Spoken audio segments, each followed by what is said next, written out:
Assalamualaikum warahmatullahi wabarakatuh. Selamat malam. Saya mahasiswi dari Poltekkes Kemenkes Banjarmasin. Perkenalkan, nama saya Nazona Firly dari Prodi D3 Teknologi Laboratorium Medis. Di sini saya akan menjelaskan mata kuliah Anatomi Fisiologi mengenai sistem muskuloskeletal. Mari kita belajar bersama-sama ya. Apa sih muskuloskeletal itu? Nah, muskuloskeletal. Muskuloskeletal terdiri dari kata muskulo yaitu otot, skeletal yaitu tulang. Muskulo atau muskular adalah jaringan otot-otot tubuh, yaitu ilmu miologi. Skeletal atau osteo adalah tulang kerangka tubuh, yaitu ilmu osteologi. Muskuloskeletal disebut juga lokomotor atau suatu organ berfungsi sebagai penggerak. Sistem muskuloskeletal yaitu otot, tulang, sendi, tendon yaitu jaringan ikat yang menghubungkan otot dan tulang, ligamen jaringan ikat yang mempertemukan kedua ujung tulang, bursai yaitu kantung kecil dari jaringan ikat antara tulang dan kulit, antara tulang dan tendon atau di antara otot. Faskia yaitu jaringan penyambung longgar di bawah kulit atau pembungkus otot, saraf, dan pembuluh darah. Nah, yang pertama, sistem muskulus atau yang disebut dengan otot.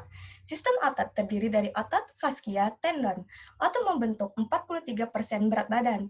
Kurang lebih sepertiganya merupakan protein tubuh, dan setengahnya tempat terjadinya aktivitas metabolik saat tubuh istirahat. Proses vital di dalam tubuh seperti kontraksi jantung, kontriksi pembuluh darah, bernapas, peristaltik usus terjadi karena adanya aktivitas otot. Nah, di sini ada fungsi otot loh. Apa tuh fungsi otot? Yang pertama, sebagai gerak aktif. Yang kedua, menghasilkan gerakan rangka. Dan yang ketiga, mempertahankan sikap dan posisi tubuh. Yang keempat, melindungi organ vital. Yang kelima, menopang jaringan lunak. Dan yang keenam, menyimpan cadangan makanan. Nah, ada 3 tipe jaringan otot. Yang pertama, otot polos. Di sini ada gambarnya ya. Yang kedua, otot jantung.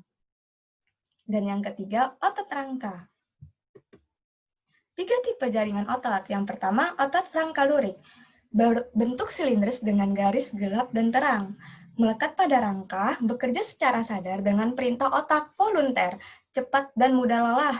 Bentuk yang panjang dan memiliki banyak inti sel atau disebut dengan multisel. Mempunyai pigmen mioglobin, inti sel yang berada di tepi, sumber energi dari metabolisme aerobik dan anaerobik.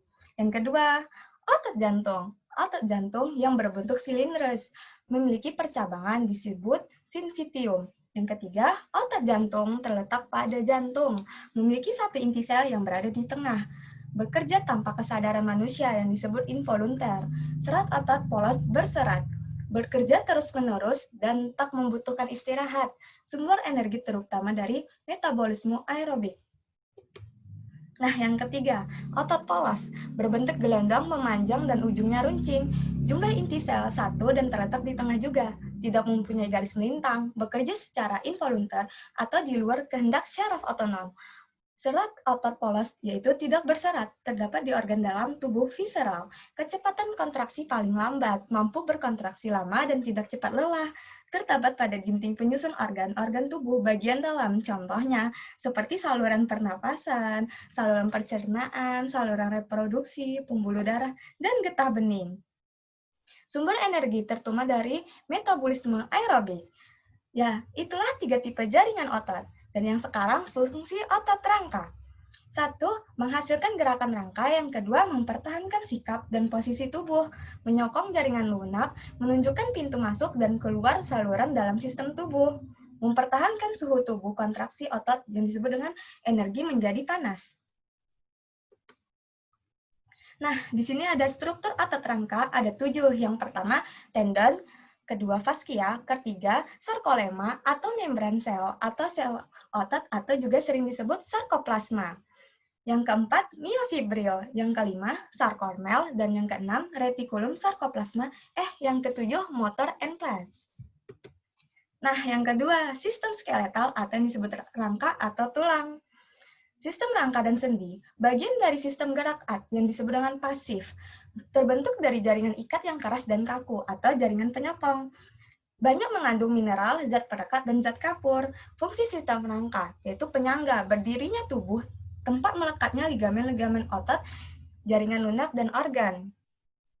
Penyimpanan mineral, yaitu kalsium dan fosfat, dan lipid, produksi sel darah pelindung, yaitu membentuk rongga melindungi organ yang halus dan lunak. Penggerak dapat mengubah arah dan kekuatan otot rangka saat bergerak karena adanya persendian. Nah, jenis tulang. Ada dua nih, jaringan penyusun dan bentuknya. Jaringan penyusun terdiri dari dua, yaitu tulang rawan dan tulang keras. Yang pertama, tulang rawan ya. Sel-sel tulang rawan yang disebut kondroblast. Sel-sel kondroblast mengeluarkan matris yang disebut kondrin. Lama-kelamaan akan terkurung dan masifnya sendiri dalam ruangan yang disebut lakuna. Di dalam lakuna terdapat kondroblast yang bersifat tidak aktif, disebut kondrosit atau sel tulang rawan. Berdasarkan jenis dan jumlah serat di dalam matris, ada 3 macam tulang rawan loh. Yang pertama, tulang rawan hialin, yang kedua, tulang rawan elastin, dan yang ketiga, fibrokartilago. Nah, yang kedua nih, tulang keras yang disebut osteon. Appositional growth yaitu tumbuh dari luar, interstitial growth yaitu tumbuh dari dalam. Pertumbuhan tulang rawan berakhir selama periode dewasa. Penyusun jaringan tulang keras, pembentuk jaringan, yaitu sel-sel tulang dan matris. Sel-sel tulang terdiri dari sel osteoprogenitor, osteoblast, osteosit, dan osteoklas. Nah, matriks mengandung unsur anorganik, terutama kalsium fosfat, atau yang disebut dengan hidroksiapatit. Nah, di sini ada struktur mikroskopis tulang, yaitu ada sistem Havers, lamella, lacuna, canaliculi. Nah, yang kedua nih, tulang menurut bentuknya. Yang pertama, ossa longa, atau yang disebut dengan tulang panjang, tulang yang ukuran panjangnya terbesar. Yang kedua, ossa brevia, yaitu tulang pendek, tulang yang ketiga ukurannya kira-kira sama besar. Yang ketiga, ossa plana, atau tulang gepeng atau pipih, terdapat bagian yang melebar. Yang keempat, ossa sigmoid, yaitu tulang kecil. Yang kelima, ossa pneumatica, yaitu tulang berongga udara. Di sini ada contoh-contohnya ya, bisa dilihat sendiri. Nah, sendi, persambungan atau artikulasi, pertemuan antara dua atau lebih dari tulang rangka. Atrologi yaitu ilmu yang mempelajari persendian. Sendi berdasarkan persambungannya, yaitu sinartosis, ampiartosis, dan diartosis. Sendi berdasarkan strukturnya. Yang pertama, fibrosa, hubungan antar sendi oleh jaringan fibrosa. Yang kedua, kartilago atau tulang rawan, ruang antar sendinya berkaitan dengan tulang rawan. Yang ketiga, sinovial atau synovial joint, ada ruang sendi dan ligamen untuk mempertahankan persendian. Nah, di sini ada juga loh penyakit akibat muskuloskeletal. Yang pertama yaitu penyakit osteoporosis.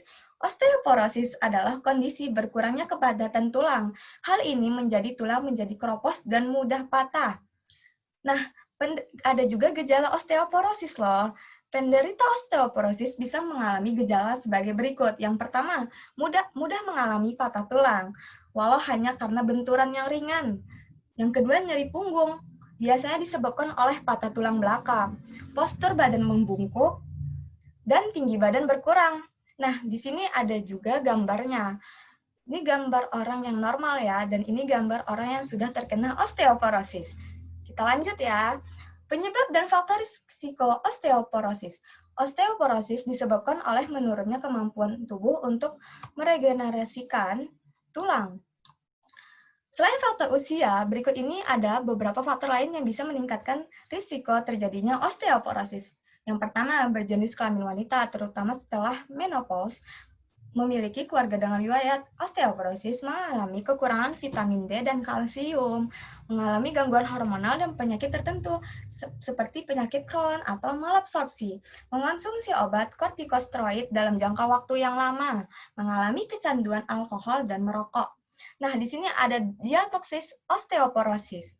Jika pasien cedera dan dicurigai mengalami patah tulang, dokter akan melakukan pemeriksaan fisik dahulu untuk mengetahui tingkat keparahan cedera atau patah tulang. Setelah itu, dokter akan melakukan rongsen atau CT scan untuk melihat dengan jelas kondisi tulang yang patah. Nah, penyakit kedua yaitu penyakit tendinitis. Tendinitis adalah kondisi peradangan atau iritasi pada tendon. Saat tendon meradang, akan terasa nyeri saat otot digerakkan sehingga mengganggu gerakan otot. Nah, ada penyebab tendinitis. Meski tendinitis bisa disebabkan oleh cedera mendadak, kondisi ini lebih umum terjadi karena gerakan yang terjadi berulang-ulang. Sebagian orang mengalami tendinitis akibat pekerjaan atau hobi yang melibatkan gerakan berulang-ulang dan memberikan tekanan pada tendon. Gejala tendinitis. Tendinitis akan menimbulkan rasa sakit di bagian tendon yang meradang. Biasanya memburuk saat tendon tersebut digerakkan, namun bisa juga muncul saat penderita sedang istirahat. Selain itu, tendon juga bisa mengalami pembengkakan. Diagnosis tendinitis. Tendinitis biasanya bisa diketahui lewat pemeriksaan fisik.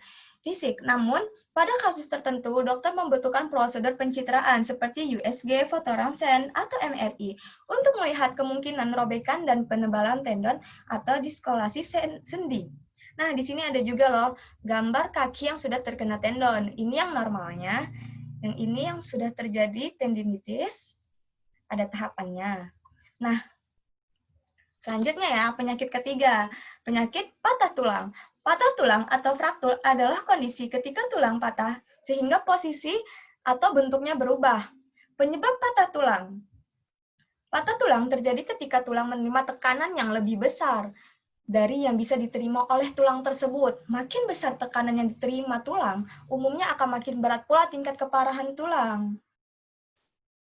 Nah, gejala patah tulang.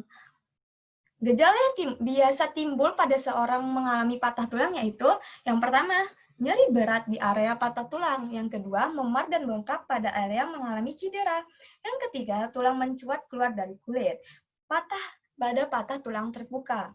Yang keempat, sulit menggerakkan bagian tubuh yang mengalami patah tulang. Dan yang kelima, deformitas atau adanya perbedaan bentuk pada area yang mengalami patah tulang. Yang keenam, kesemutan dan mati rasa di area yang mengalami patah tulang. Nah, di sini ada diagnosis patah tulang juga loh. Nah, untuk memastikan diagnosis dan melihat tingkat keparahan pada tulang, ini yang paling parah ya, dokter akan untuk melakukan pemindaian, misalnya seperti ronsen, CT scan, dan MRI. Pemeriksaan darah dan pemeriksaan kepadatan tulang juga bisa dilakukan untuk mencari tahu ada tidaknya penyakit lain yang meningkatkan risiko patah tulang. Nah, inilah sebagian jenis penyakit dari muskuloskeletal ya. Demikianlah penjelasan mengenai sistem muskuloskeletal. Semoga bermanfaat untuk saya dan untuk kalian semua. Apabila ada kata yang salah dan penjelasan yang kurang dari saya, mohon dimaafkan ya. Wassalamualaikum warahmatullahi wabarakatuh.